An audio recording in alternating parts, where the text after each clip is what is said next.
Què tal, em sentiu millor ara? Jo diria que sí, com a mínim no sento el ressò. Tu em sents, Ah, Maria? et sento perfectament, Ermengol. Vale, doncs si ningú ens diu res, entenem que funciona gràcies a tota la gent pels consells que ens heu donat. Moltes Eh, gràcies. Això demostra que quan podem fer les coses col·laborativament funcionen molt millor. No? Doncs com us estava dient, la, cap allà el 2001, quan vam començar a fer arqueologia en zones d'alta muntanya al Pallars, a qui vam haver de convèncer de que tenia sentit fer arqueologia era per començar els arqueòlegs i arqueòlogues. Tothom pensava que érem un grup de gent bastant més jove, jo llavors no tenia tantes canes o pràcticament no tenia canes, i pensaven que bàsicament el que volíem era trobar una excusa per anar a plegar bolets. No? Jo diria per començar que els meus companys d'ofici molt d'anar a plegar bolets al Pirineu no són perquè sabrien sinó que per sobre els 2.200 metres doncs, segons quins bolets no es troben fora del bosc, no? I menys a mitjans d'estiu. Però bé, en tot cas, tenien aquesta idea i el que estava representant aquesta idea era una imatge molt comuna que té la gent de ciutat i fins i tot la pot tenir la gent de ciutat, acadèmics i acadèmiques, que és que hi ha una sèrie de llocs que són verges, no? I si ens n'anem a qualsevol urbanita i li preguntem què l'inspira al Parc Nacional d'Aigüessortes i Estany de Sant Maurici, què l'inspira a l'Alt Pirineu, ens respondrà que l'inspira un paisatge verge, natural, pur, no? Aigua pura, aire pur, muntanya pura, herbes pures, arbres purs, etc.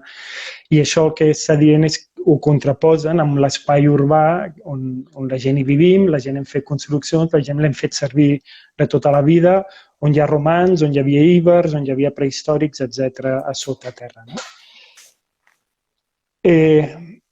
Després de, jo diria, gairebé 20 anys d'arqueologia al Parc Nacional d'Aigüestortes, ara podem dir que el Parc Nacional d'Aigüestortes és un espai també cultural, no? I, de fet, en reiterades ocasions hem plantejat al Departament de Cultura la necessitat de començar a entendre l'Alt Pirineu també com a espais culturals amb un patrimoni que cal preservar, i aquí no és que jo vulgui fer la pilota a ningú, però jo diria que tant el Parc Natural de l'Alt Pirineu com el Parc Nacional d'Aigüestortes i Estany de Sant Maurici tenen molt clara la seva funció en relació al patrimoni cultural i al patrimoni arqueològic. No? Per tant, l'arqueologia a les zones d'alta muntanya el primer que ha fet ha sigut canviar la pròpia arqueologia i acostumar-nos als arqueòlegs i arqueòlogues que les zones de muntanya també tenen passat i tenen un passat que és tan digne d'estudiar com el passat de qualsevol altra zona de la península ibèrica, d'Europa i del món en general. I això ha suposat un repte, i per poder canviar aquesta perspectiva de l'alta muntanya com un lloc en què la gent hi ha anat, en què la gent l'ha fet servir, hem hagut de canviar el nostre ofici i hem hagut de trencar moltes barreres. No? La primera era què anireu a investigar a l'alta muntanya si allà no hi ha res, no es coneix pràcticament res d'història. I si féssim algun llibre d'història del Pirineu, d'història del Pallars, de fa 5 anys o 10 anys, el que veuríem és que generalment hi ha alguna referència molt ambigua de l'època d'abans dels romans, després es ve dir que el Pallars i l'Alt Pirineu català va quedar fora del món romà, on no se'n parla massa, i després començaríem a trobar alguna referència a uns que van venir de fora, els carolingis, i després el romànic, les esglésies, i a partir d'aquí els senyors feudals i tot el que ja sabeu. No? Però clar, que és una història molt curta. Si ens n'anem a qualsevol lloc d'Europa, doncs a qualsevol lloc d'Europa sabem que des de fa milers i milers d'anys la gent ja sap visquent. No? Què explicava que aquesta part de la història del Pallars tan llarga, que són milers i milers d'anys, no figurés als llibres d'història? Doncs bàsicament la premissa que teníem els arqueòlegs i arqueòlogues, o que teníem la gent de ciutat, que ja al segle XIX va començar a fer les ciències socials i la historiografia, l'estudi antropològic, etc., de que hi ha llocs on no s'hi pot viure i que les zones d'alta muntanya eren llocs molt difícils de viure, en què només es comencen a poblar en determinats moments. No? Tots havíem sentit la història aquella de Don Pelayo, Covadonga y los cristianos que se escondieron en las montañas delante del avance de los moros. No? Aquesta història és molt mitològica, però el poblament de les muntanyes no va començar provocat per cap sarraí, ni cap andalusí, ni cap migració a l'edat mitjana. Ja hi havia gent molt abans, no? El que passa és que ho havíem de demostrar i havíem de demostrar-nos en nosaltres mateixos, els arqueòlegs i arqueòlogues, els companys d'ofici, però jo també diria que la gent del país, que tenia sentit conèixer aquesta història, no? I aquí és una mica del que us vull parlar avui. Us vull parlar, si tenim temps, de 4 coses. Una primera és d'aquesta història que no coneixíem si existeix o no. Això és el primer que cal saber, per saber si té sentit continuar la xerrada. La segona cosa de la qual us volia parlar és com ens ho vam fer. Tot això que explica aquest, ens ho hem de creure o no, això ja ho decidireu batre, però com és que ho sap o com és que ha arribat fins aquí, no? La tercera cosa és bé, hi ha restes arqueològiques al parc, no ho hauria dit mai. He caminat jo molts cops per aquests mons, aquestes muntanyes, i mai havia pensat en arqueologia. He vist geologia, he vist biologia, he vist botànica, he vist animals, he vist excursionistes, etc. He vist aixaia, però mai havia pensat en arqueologia. I l'última cosa que val la pena és, ostres, i això té molts anys o no té gaires anys, no? Bàsicament perquè si algú s'ha fixat alguna vegada en un mur amb 4 pedres ordenades, doncs sempre diem, això és els antics pastors. I qui són els antics pastors? Els padrins de les cases d'avui a Espot, a Uí o a qualsevol altre poble del Pirineu, no? I probablement aquests antics padrins doncs eren els padrins dels padrins dels padrins dels padrins, i seria tota l'hora parlant de padrins i encara no acabaríem en algun dels casos. Doncs bé, d'això havia vingut a parlar. Com que ara no ens acoplem, Maria, tu vés-me interrompent quan consideris, no, jo només vull recordar que qui tingui algun dubte, alguna pregunta, qualsevol curiositat, doncs que ens l'escrigui al comentari, jo la recupero o li faig directament a l'Ermengol si lliga, i això, intentem entre tots enriquir aquesta interessant xerrada. Jo sí que tinc un dubte, i és com va sorgir el fet d'anar a mirar si a l'alta muntanya hi havia o no hi havia, perquè si en principi es donava com per cert la teoria de que no hi havia ningú, no? Sí. Com se't va ocórrer a tu? Quan se't va il·luminar de dir, i si anem a mirar allà dalt? Què hi ha allà dalt? Això què és? Una il·luminada d'un dia? La versió científica o la versió real? La versió científica... La real. La versió científica és que els éssers humans som uns primats que vam sortir d'Àfrica ara farà prop de 2 milions d'anys. Som primats tropicals, si m'apureu, uns micos d'algun àmbit tropical que vam començar a caminar i vam perdre el pèl, no? I que vam sortir d'Àfrica ara sabem que fa prop de 2 milions d'anys i que hem anat tenint la capacitat de viure en medis molt diferents als quals com a espècie hem tingut origen, no? I per tant, jo no sé si hi hagués aquí un biòleg que em diria això és la definició d'una plaga. Jo no sé si som una plaga, però el que sí que és cert és que arreu del món hem vist com des de fa molts anys els humans han viscut a Groenlàndia, han viscut en zones de desert, han viscut en zones de bosc tropical i, per tant, per què no havien de poder viure en una zona de muntanya? I si en tot cas no hi havien pogut viure mai, això calia demostrar-ho, perquè no hi havia cap evidència que ens fes pensar que no podien haver estat utilitzant les zones de muntanya com les estem fent servir ja des de fa uns quants centenars d'anys, i això en teníem constància, no? I aquesta és una part que és certa de per què vam començar a fer recerca, i hi ha una altra part que no podem oblidar, que és algú fa recerca amb allò que s'hi sent compromès, no? I ens interessava, a mi ens agrada la muntanya, ens agrada el país, ens agrada el Pallars, ens agrada l'Alt Urgell, ens agrada l'Alta Ribagorça, ens agrada la Vall Fosca, etc.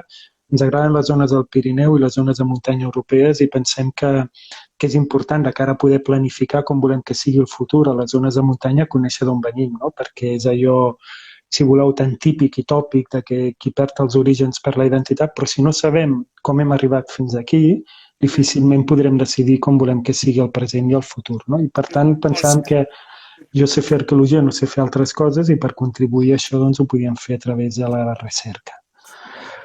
La veritat és que ara sabem que si no sabia res de l'arqueologia o de la prehistòria a l'alta muntanya no és perquè l'alta muntanya fos un munt de neu i de gel i de fred i de roques i de llocs difícils on anar, sinó perquè els arqueòlegs no hi havíem anat a fer recerca, els historiadors no hi havíem anat a fer recerca i, per tant, el que ara, a tots aquests buits d'informació, ens parlen més de les mancances de la nostra disciplina que no pas que no hi hagi un passat a les zones de muntanya. No?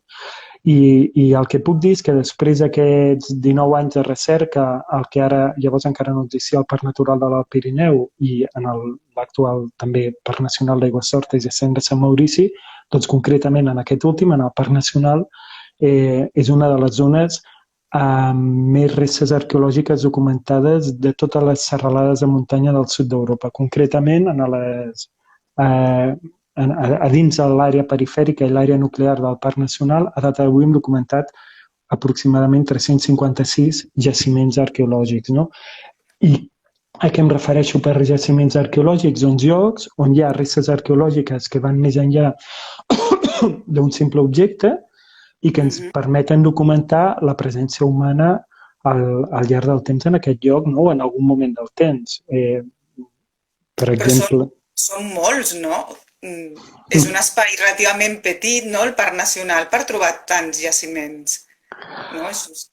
Clar, i a mi em fa por de vegades aquesta xifra, perquè, clar, si jo fos constructor, diria, veieu, aquí sempre hi ha hagut coses, per tant, doneu-me un permís per urbanitzar al Parc Nacional. I jo crec que precisament ha de ser un motiu per fer exactament el contrari i pensar que a banda del patrimoni natural també hi ha un patrimoni cultural que cal protegir. No?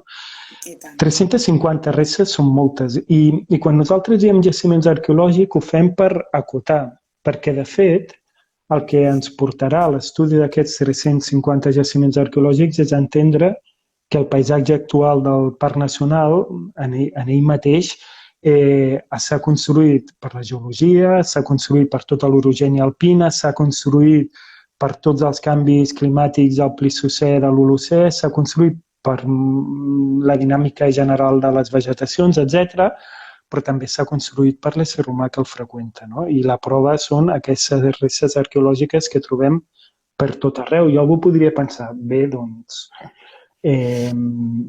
suposo que aquestes restes arqueològiques estan a les zones més baixes del parc, a les zones a prop dels fons avall, a prop dels pobles actuals. Jo el que haig de dir és que no, i això ha sigut una sorpresa. No? Nosaltres inicialment, quan vam començar a fer recerca, vam dir on té sentit buscar restes arqueològiques? I vam dir fins al límit superior del bosc. D'allà cap amunt no ens hi ficarem perquè queda molt amunt. Allà hi fa un fred que pela a les zones que no estan molt assolellades, encara hi deu haver congestes de neu avui, no? A molts llocs. S'hi pot haver acumulat alguns circs glaciars, encara ara s'hi ha acumulat un tou de neu que tira cap enrere, etc. I no fèiem recerca en aquests espais. No? I el que hem estat veient és que ara mateix puc dir que la major part de restes arqueològiques del parc estan entre els 2.000 i els 2.400, però concretament entre els 2.200 i els 2.400 metres d'alçada. I que entre 2.400 i 2.600 n'hi ha una quantitat bastant important en relació a la quantitat de superfície que hi ha en aquesta franja altitudinal. I encara és més. Diria que fins a 2.800 hem trobat restes arqueològiques al Parc Nacional d'Aigüessortes i Cens de Sant Maurici. I ho estic dient, teniu present que és generalment la majoria de l'orografia del parc és molt abrupta perquè és una zona granítica i això fa que sigui un dels relleus més pedregosos del Pirineu català. No sé, si comparem el Gran Tuc de Colomers i el Puigmal, doncs tenim muntanyes que són molt diferents, no? A nivell de relleu. Doncs tot i això, el Parc Nacional està farcit de restes arqueològiques i aquestes restes arqueològiques estan molt i molt i molt amunt. I la segona qüestió, la segona pregunta és, bueno, i tot això com ho heu trobat, no? I clar, com heu descobert, no? On estan, no? Aquests abrics, aquests jaciments, no? També el que deies, que estan tan amunt que fa com molt difícil intentar imaginar com deuríem viure, no?, amb aquestes condicions climàtiques tan adverses, no?, i també què deuríem menjar, com deurien sobreviure, no?, perquè eren jaciments, eren assentaments llargs o eren com puntuals, no? O això són preguntes que encara esteu intentant esbrinar? Són preguntes que cada dia podem esbrinar millor, però que també haig de dir que segurament passaran anys i encara estarem treballant per anar-les esbrinant i anar-les responent cada vegada millor. No? Hi ha moltes preguntes. Primer de tot, com hem trobat tot aquest tipus de restes? La veritat és que caminant, patejant el territori. Algú deia, podeu agafar fotografia aèria i intentar veure. Sí, una gran construcció es pot veure en fotografia aèria, els pobles actuals es poden veure en fotografia aèria. Construccions a dins de tarters que costen veure quan hi ets, en fotografia aèria les acabem veient quan sabem qui són, però per saber qui són primer hi hem d'anar. No? Llavors hem hagut... Digues. Que ara a mi m'estan venint com molts dubtes. Quins són els indicis? No? O sigui, aneu caminant pel parc i què és el que et fa veure que allà pot haver-hi alguna interessant? Pot haver-hi un assentament, pot haver-hi un abric, pot haver-hi un lloc on començar a fer una excavació. Jo he caminat pel parc i no sé, em costaria molt esbrinar, no? Això és un dot, no? O és pràctica. A nosaltres també ens ha costat moltíssim esbrinar alguns dels jaciments arqueològics, no? Quan un surt de la carrera, surt amb 4 esquemes, 4 o 10 o 20 o 50.000 esquemes, i ho dic jo que soc professor d'universitat ara mateix, però sortim amb una sèrie d'esquemes que després els hem d'aplicar a la realitat i a la vida real, no? I en el cas d'una zona d'alta muntanya que no ha sigut mai referent per explicar res d'arqueologia, doncs això costava, no?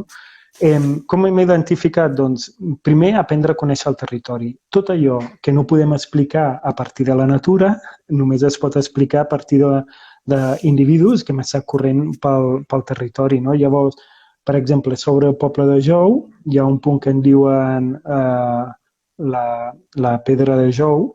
Allà hi ha un bloc que el primer any de prospecció nosaltres vam interpretar com un menhir. Era un bloc de granit a sobre una serra de pissarra. I a més aquell bloc tenia una sèrie de forma suggerent, no? I vam dir, ostres, aquí dalt no hi pot haver arribat un granit si no els ha portat algú. Ara que sabem una mica més de geologia i de geomorfologia i de glaciars, etc., doncs ens hem adonat que allò era un bloc erràtic, per tant no és una resta arqueològica. Ara bé, com podem veure restes arqueològiques? Doncs si un veu una sèrie de filades de pedres que defineixen murs, això és una resta arqueològica. Una cabana en desús, això és una resta arqueològica. Restes d'un tancat, això és una resta arqueològica. Restes el que els excursionistes en diuen vivacs, però quan comencem a veure que a banda d'un mur molt recent i a banda de la llauna d'Aquarius, que malauradament encara avui en dia trobem, algú diria, la llauna d'Aquarius és una resta arqueològica del segle XXI. Bueno, no cal anar pateixant. Ja sabem que ara bevem Aquarius. Però a sota això, quan comencem a treure restes de carbó que es veu a la Terra, doncs ens pot ajudar a pensar, bé, aquest vivac, que algun excursionista s'hi ha amagat d'una tempesta d'estiu fa 10 anys, doncs veig que algú va fer servir per fer un foc a terra, per tant, possiblement va ser un refugi. I aquí doncs és un lloc que val la pena fer una petita cata per veure si és una resta arqueològica. Altre tipus de restes arqueològiques, doncs en zones de cresta, per exemple, si algú coneix la cresta de l'Avió, o per allà entre la cresta de l'Avió i el Muntanyó, allà al circ de Mainera, separant el que seria Mainera del circ del Negre de Peguera, doncs allà dalt hem trobat ganivets de sílex, no? És una zona granítica i aquell sílex ve de la conca de Tremp, és un sílex que el va tallar algú doncs fa més de 4.500 anys. I el va portar cap allà. I el va perdre. Com perdem una pallaresa o perdem qualsevol cosa. Algú em va dir que havia perdut un GPS, doncs algun dia els arqueòlegs potser el trobem o el trobin, els del futur. Sí, I diran, no? quin instrument, no?, més raro, més Sí. antiquat. I bàsicament són aquest tipus de resses. Però en alguns casos aquest tipus de resses formen situacions interessants. Per exemple, hem pogut documentar cabanes, 15-20 cabanes, amb 15-20 tancats, amb el que, no? Avui en dia, per exemple, si en un poble del Pirineu hi ha 5 o 6 cases tot l'any, ja considerem que és un assentament important, o fins i tot, si en algun poble del Pirineu a l'estiu hi ha 12 o 15 cases, encara que no s'hi visqui l'hivern, ja li donem una certa entitat, no? Doncs situacions així també les hem trobat a 2.200, 2.225 metres, doncs a la vall a la zona del Francí de Dalt, a la zona de Cases Noves, etc. No? Per tant, el que estem veient és que hi ha tota una realitat arqueològica desconeguda però que existeix. O, per exemple, una altra dada interessant, jo crec que, per exemple, l'any 2004, i faré una altra anècdota perquè ho entenguem, l'any 2004 va ser l'any que el Parc Nacional, tot i que ja estem treballant allà i ja ens havia ajudat, va dir, apostem per fer la carta arqueològica del parc, no? I jo crec que això us ho podria parlar molt millor la directora, jo crec que va costar convèncer que tenia sentit fer això. Segurament a l'àmbit del Departament de Medi Ambient, etc., també s'havien de... Si a cultura s'havien de vèncer suspicàcia o trencar esquemes, doncs a altres àmbits jo m'imagino que també. La qüestió és que finalment el parc va poder tirar això endavant i jo diria que amb cert escepticisme d'una part de la gent del país i fins i tot dels treballadors del parc. També haig de dir que els guardes més grans, com per exemple Juanito, ell era un dels que apostava perquè tenia sentit fer aquest tipus de recerca. No només ell, però ell era un dels que més ho defensava. No? Doncs un dia, prospectant per la Vall de Llacs, que és una zona de reserva integral, doncs enmig d'un tarter, a 2.500 metres d'alçada, era un dia d'octubre, havia plogut, estàvem cansats, ens estàvem qüestionant una mica quin sentit, quan plou, fa fred i estàs tot el dia a l'aire lliure, dius, mare de Déu, què estic fent aquí? Faig jo aquí, no? Sí, què faig jo aquí, no? Quina vida més miserable la d'arqueòleg d'alta muntanya, i de sobte amb un company li vaig dir, mira, ara estàvem a 2.600 metres i vaig dir, anem tirant cap a baix, mantindrem fent prospeccions arqueològiques, que és la manera que tenim de supervisar el territori, que vol dir que ens posem en fila, separats 10-15 metres els uns als altres i anem caminant, no? Com fent transectes i tal. Doncs ara hem pujat fent transectes, tirem cap a baix fent transectes, però això és un tarter, bueno, li vaig dir, va, fem transectes i així ja hem dit que ho hem supervisat i que aquí no hi ha res. I anàvem caminant i de sobte un company, que em sembla m'ha semblat veure que s'ha connectat per aquí, va començar a cridar i a dir I a la resta ens vam pensar que s'havia trencat una cama o s'havia fet mal, vam anar corrent cap allà i a sota un bloc d'esquist immens que amb el temps s'havia mogut i havia cedit, ara, això vam saber després, doncs s'hi veia ja encaixada una olla que ara es conserva a la casa del parc avui. No? Aquesta olla estava sencera i allà la va guardar algú fa 3.400, 3.500 anys. I allà s'havia quedat enmig d'un tarter a 2.500 metres, pluja, neu, sí, no? Sota la pluja, sota la neu, una neu o una pluja que en algun moment van provocar que el tarter tingués un cert moviment i aquest bloc el deixés allà encallat. I bé, l'interessant, aquell dia quan vam baixar, i a més imagineu baixar jo enmig d'una motxilla, tardor, tot relliscada i vigilant no caure, etc. Quan vam arribar i demanar a la casa del parc i vam posar la olla allà a sobre, doncs va crear certa curiositat, no? I ja no hi va haver més apostes si tenia sentit o no fer arqueologia allà dalt. I des de llavors, va ser la prova, no? La prova de, no? Cal investigar. Cal investigar i el més interessant és que no és l'únic. Anys abans, Jaume Peralada de Boí havia fet una troballa d'olles similars amb un tarter al Parc Nacional. A la zona a sobre l'estany de la Coveta, al costat del Negre de Peguera, va aparèixer també una olla similar fracturada. Un forestal de la zona de Tremp que es diu Luque va trobar i ens va comunicar i vam anar a investigar a sobre el Gento una troballa similar d'olles, per tant ens està dient que fa 3.500 anys hi havia una forma de salt a alta muntanya que comportava que la gent utilitzés petits forats amb tarters, forats recovecos o fins i tot abrics amb tarters, per guardar-hi olles amb la idea de guardar-hi menjar i segurament d'avituallar-se i poder-se fent servir el territori. No? I això també és interessant perquè la gent no hi vivia en aquell moment en els llocs on deixava les olles, però ens està parlant de que feia servir aquest territori. No?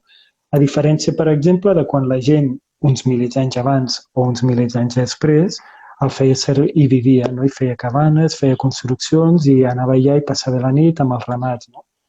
I és una mica com si ara parléssim, ara potser amb el Goliat i tots aquests ossos i tota la por que ja està ben, alguns ramaders tornen a estar sobre el ramat tot el dia a l'estiu, no?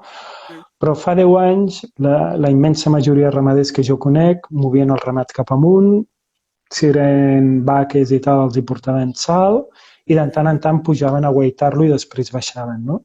Possiblement quan feien això estaven fent el mateix que feia la gent de fa 3.500 anys quan amagava les olles, no? I en canvi els padrins d'aquests mateixos ramaders, possiblement o ells o algú a qui pagaven, pujava a dalt, dormia amb el ramat, com encara es fa en alguna zona a la Vall d'Àssua, i es pernoctava amb el ramat allà dalt, no? Entre una cosa i l'altra hi ha hagut un canvi en la gestió de ramats. Doncs canvis com aquests també els estem veient en l'arqueologia del parc i anem veient, no? Tu em deies, com vivien, com gestionaven el medi, com l'utilitzaven, com el transformaven? Doncs a cada època d'una manera diferent. De la mateixa manera que el que es feia a finals del segle XIX o fa 100 anys, a principis del segle XX, era bastant diferent del que s'està fent ara, doncs el que es feia fa 3.500 anys era diferent del que havien fet gent 1.500 anys abans i del que va fer gent 2.000 anys més tard.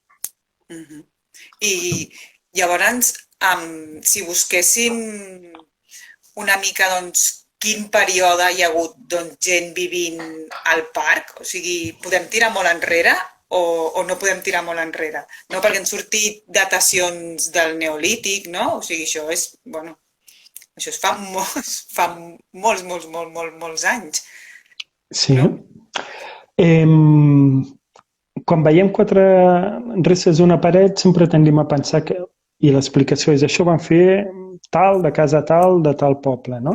Sí. I tal de casa tal de tal poble vol dir que era o el padrí d'algú que coneixem o el padrí d'algú que coneixem. Ens n'anem, què? 100, 200, 300 anys enrere, no? Sí. Molt poc. Molt poc. Quan pensem en el passat del Pirineu Occidental de Catalunya, doncs tendim a anar a les esglésies de Boí o de Vallasca o de Sant Pere del Burgal o si siguéssim a la Cerdanya arribaríem fins als Ibers, no? Ara sabem que tot això és la part final d'aquesta història que té molts i molts anys. És com si en un llibre de 500 pàgines ens quedéssim amb les 50 últimes pàgines, no? I queden totes les altres. Ara mateix sabem que el Parc Nacional ja estava freqüentat fa 10.050, 10.060, 10.100 anys d'antiguitat. I ho sabem, doncs... Digues. No, que és brutal, o sigui, és que qui ho havia de dir, no? Que realment, doncs, en un lloc com aquest, no? Totalment inhòspit, no? Fa 10.000 anys ja hi havia gent voltant per aquí, no? Per aquesta zona. Sí, i hi ha zones del parc que tenen més herba, hi ha zones del parc que en tenen menys, hi ha zones del parc que és més difícil anar i hi ha zones del parc que ho són menys, no?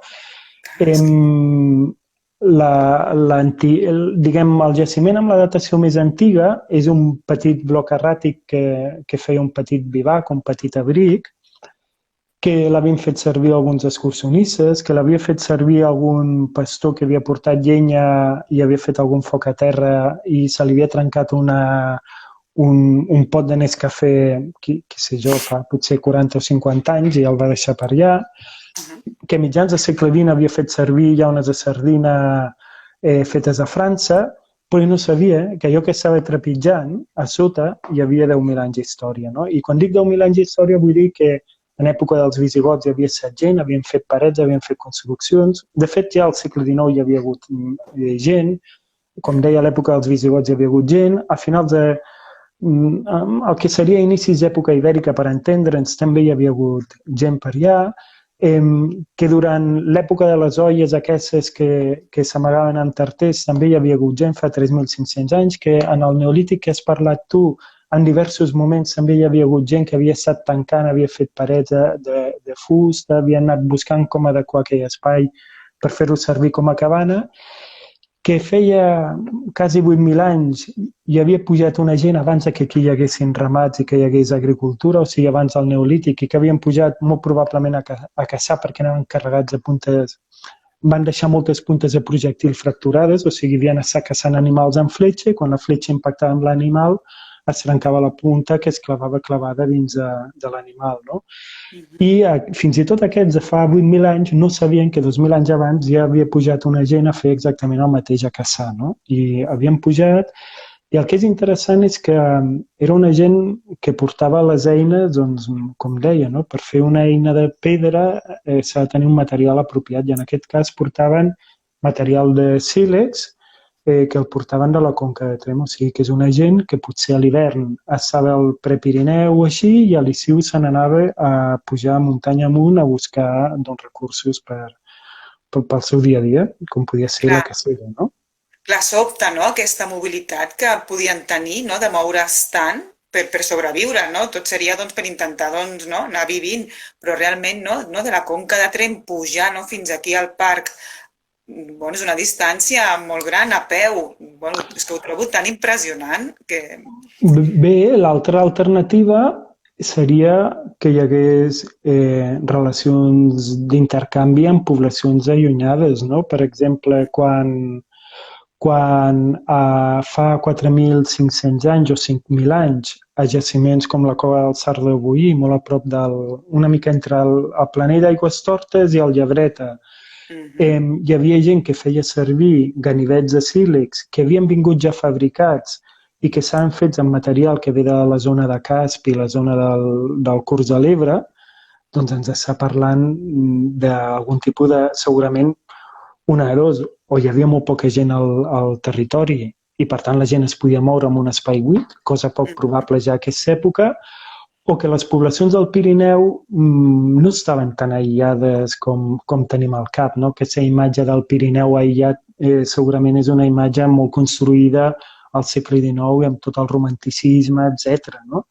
I això també, per exemple, aquest estiu hem excavat a prop del port Tarró, que de fet Port Tarró ja té un nom suggerent, podria venir de Portorium del llatí i podria ser un lloc en què hi hagués com una espècie de burot o alguna espècie de duana en el trànsit de ramats o de gent, però en el port del Port Tarró doncs, hem trobat una dent de falç, una peça de falç, que vol dir de tallar cereal, amb un sílex fet que ve de la conca del Priorat, no? De la zona del Priorat, del massís de Montsant.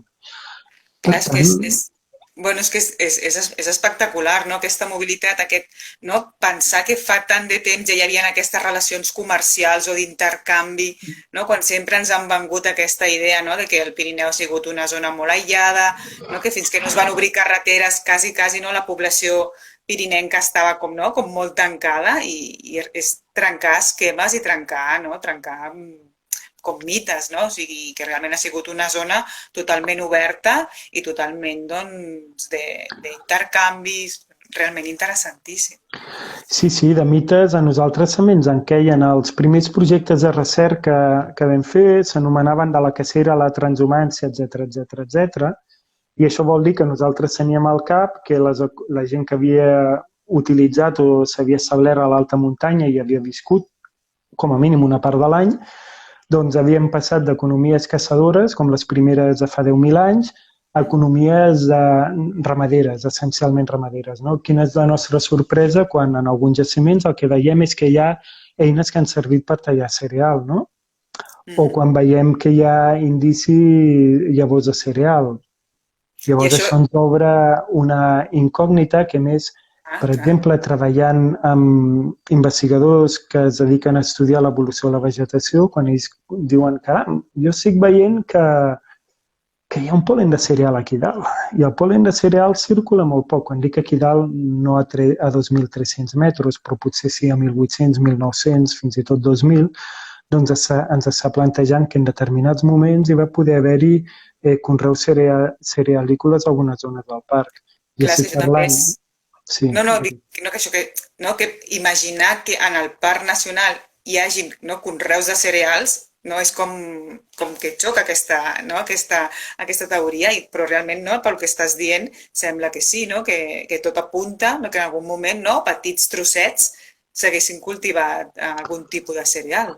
Sí, per exemple, imagineu quan passeu pel voltant de la Sant Gerbert, doncs que la zona per on arriba la cascada que baixa que alimenta l'estany, que hi ha unes zones planes, doncs que per allà hi hagués algun bancal de finals d'època romana, època visigòtica, en què s'hi conreués cereal, no? O que a la part baixa de la vall de Sobenuix, 3/4 del mateix. I això per no parlar d'altres zones del parc, no? Doncs és una possibilitat molt probable ara mateix, no? I això també és un element interessant. Altres aspectes que hem vist, doncs, hem vist que hi ha moments en què hi ha activitats humanes que alteren l'entorn del parc, no? I un dels primers impactes importants, abans que has parlat del Neolític, és fa aproximadament 5.300 anys que hem començat a detectar que hi ha una ocupació relativament intensa de zones molt altes, i quan dic molt altes dic per sobre els 2.200 metres fins als 2.450, 2.500 en alguns casos, petites cabanes, petits abrics, que n'hi ha una mica per tot arreu, doncs des de la zona nord a la zona Valarties fins a la zona a sobre el Gento, etc., o al voltant del refugi de la Colomina. I tota aquesta ocupació va passar en una època en què la gent que estudia el medi ambient veu que disminueix la quantitat de vegetació forestal, augmenten les pastures, i la gent que estudia el clima diu, però això no té sentit. És un moment en què la temperatura no és més freda, i el que veiem és que, tot i que no és més freda, disminueix el bosc. Què està passant, no? I la mateixa gent que ha començat a estudiar la vegetació comença a detectar, caram, hi ha un moment que hi ha molts carbons aquí, molts petits carbons. La hipòtesi més directa que sortia al principi és hi havia d'haver moltes tempestes, però dius, ostres, una tempesta que faci un incendi, vale, però que sigui continuat i a tot arreu i que coincideixi amb que començo a tenir gent per tot arreu. I bé, nosaltres pensem, per exemple, que fa 5.300 anys va ser un dels moments més importants, un dels primers moments d'un impacte important de la vegetació humana a la zona del Parc Nacional, no? I de fet, actualment el límit superior del bosc deu estar als 2.200-2.300 en funció del lloc, tot i que a algunes zones veiem que hi ha pins fins bastant més amunt, no?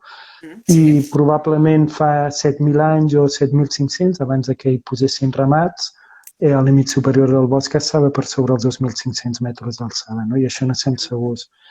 I per tant, d'alguna manera, el que estem veient és que l'estudi de la història també ens ajuda a entendre l'estudi de la naturalesa que observem quan veiem al parc. Bueno, encara que semblin com dues disciplines molt separades, jo crec que tot està relacionat i estudiar en conjunt és el que ens pot fer veure, no?, tota l'evolució i que realment l'home o l'impacte de l'home ha sigut molt important en el parc i que ha modelat el seu paisatge, tot i que sempre ens han dit que ha sigut per efectes de la geologia, ara resulta que hem de tindre present també aquesta empremta humana des de fa tant de temps. És realment espectacular. Per bé o per mal, els humans hi hem tingut molt a veure amb la configuració fins i tot dels boscos, per exemple, amb que hagin desaparegut les avatoses en determinades zones o les fagedes. Segurament no és només una causa climàtica i això ho estem veient també quan veiem els patrons de consum de llenya a les diferents èpoques, etc. I d'alguna manera, doncs, tot aquest tipus d'informació ara mateix o l'obtenim a través de l'arqueologia o no la podem obtenir, no? Perquè la història...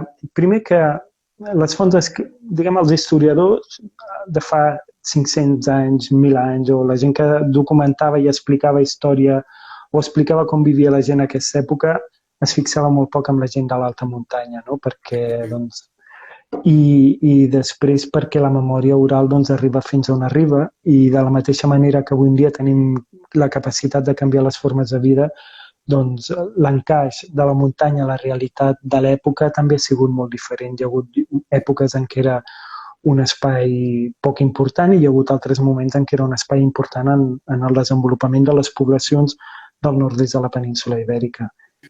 I en definitiva... Sí, no? Queda molt, no? Per investigar, queda molt per treure, no? Totes les coses que pot haver passat doncs, en aquest espai.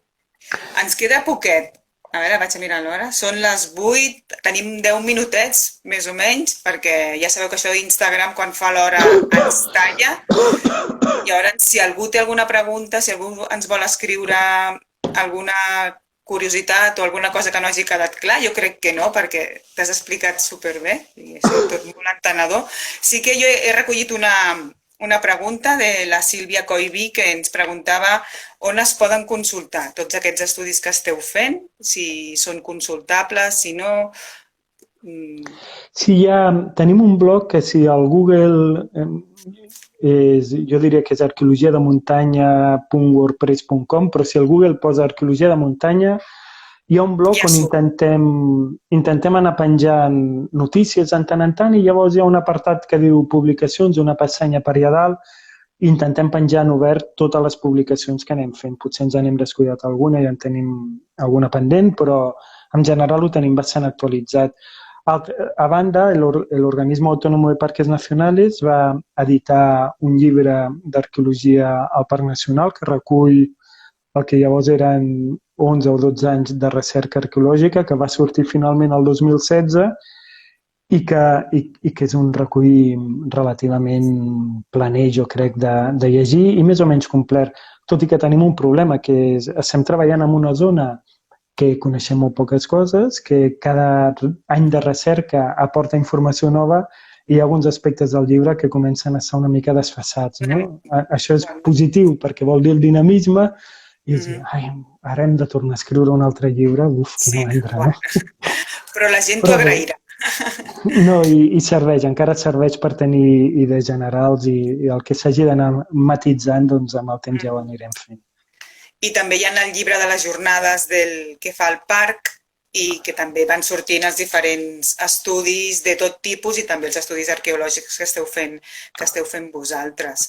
I al Portarró, a la revista Portarró van sortint de tant en tant algunes notes també i jo crec que no és per quedar bé, sinó que és una realitat que el parc doncs, fa un esforç editorial de publicar la recerca que és lloable, no? I també l'arqueologia, clar. Jo crec que és important que tota la recerca que es faci, en aquest cas arqueològica o de qualsevol altre àmbit, doncs, pugui arribar a la ciutadania. O sigui, són uns diners que s'estan gastant amb coses que creiem que són importants, però també és molt important aquesta difusió, no? Com aquesta xerrada que estem fent ara, aquests llibres, aquestes publicacions, perquè la gent doncs, pugui conèixer tot aquest patrimoni cultural que és tan important.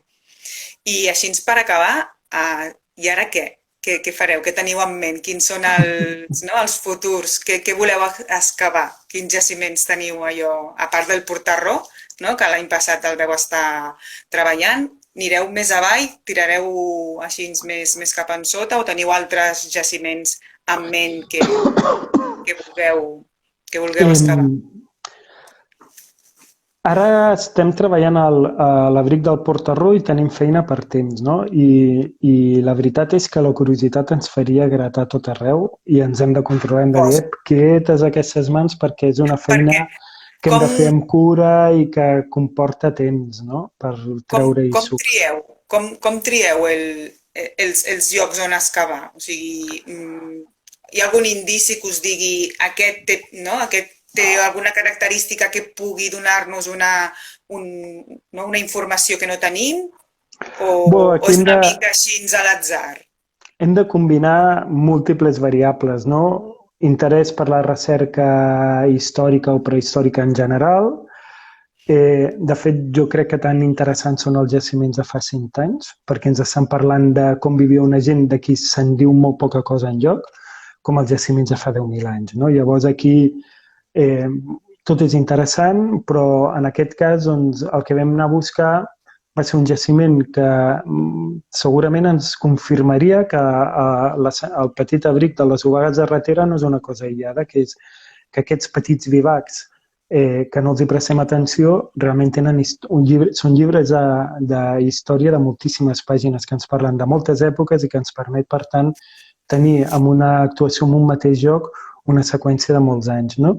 Després hi ha una altra variable, que és la quantitat de recursos. Clar, hi ha assentaments interessants doncs, a la vall de Mainera, a la vall de Casanovas, a la vall de Franci de Dalt, a la vall del Gervera, etc., que podrien comportar actuacions grans, però doncs perquè hi ha moltes construccions, perquè hi ha una superfície molt gran, i aquí hem de valorar primer l'impacte que puguin suposar mediambiental. Malauradament, una excavació arqueològica implica moure terra, i per tant això ho hem de tenir present i estem en un espai natural d'interès natural protegit i no podem fer qualsevol cosa, i per tant aquí hem de combinar la viabilitat de l'actuació també i el seu impacte mediambiental. S'ha de treballar amb cura. S'ha de treballar amb cura. Hi ha una altra variable que és l'accessibilitat.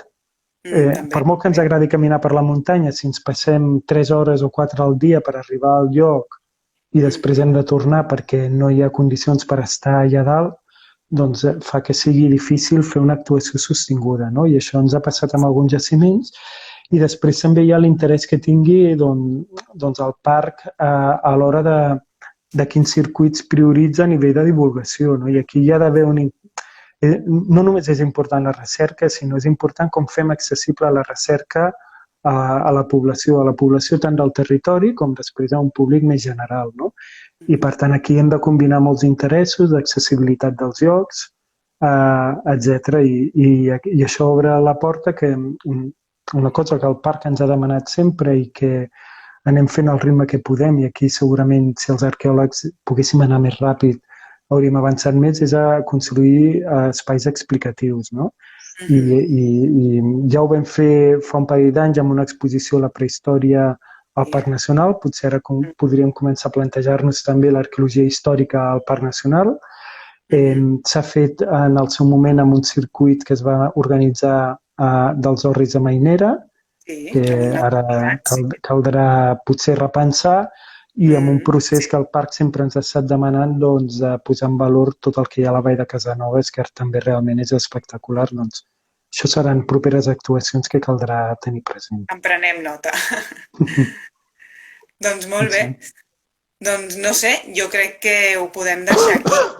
Tornar-te a agrair que hagis volgut col·laborar amb aquesta nova forma de viure al parc a través d'Instagram, malgrat els problemes inicials, però que em sembla que ens hem sortit força bé. I un plaer haver-te escoltat. És realment interessantíssim tot això que ens estàs explicant i que ens agradaria que ens anessis explicant més endavant per veure com van totes aquestes troballes i tots aquests jaciments. I ja està, jo només recordar-vos a tota la gent que heu estat aquí a escoltar-nos, també agrair-vos molt la vostra escolta i recordar-vos que el dia 24 tenim dos directes més. Un també a les 7 amb en Jordi Serracobo, que ens parlarà de les poblacions de Moixirecs i del Covid, ara tan en moda, i a les 10 una observació en directe del cel per posar en valor tot el tema de la certificació Starlight. I ja està, ho deixem aquí. Moltes gràcies per escoltar-nos, moltes gràcies Ermengol per la participació i esperem veure't molt aviat. Oh, i tant. Espero veure-us des de la barrera aquests 2 dies que ens has dit. Sí, jo també hi seré i segur que seran unes xerrades superinteressants com la que hem tingut ara. I esperem poder-nos veure físicament aviat. També. Tant de bo. Perfecte. Doncs res. Una abraçada, Ermengol. Moltes gràcies. Moltes gràcies. Adéu. Adéu a tothom.